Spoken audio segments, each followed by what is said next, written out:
just yellow. Mm-mm. It's watermelon. It's no, it's only different color. I don't want. Are you want coconut? Here's the... Look, look this. Okay. Why is coconut so heavy? Because it's healthy, it has a lot of nutrients. Because after we can, first we can drink it and after we can eat it. Exactly. That's dirty Max. That sounds great.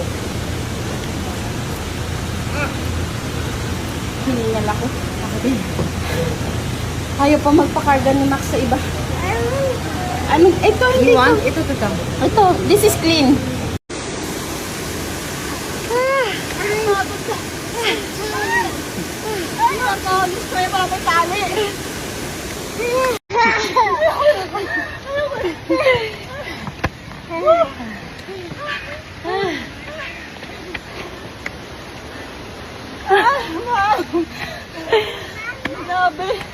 Grabe ka na maging kwento.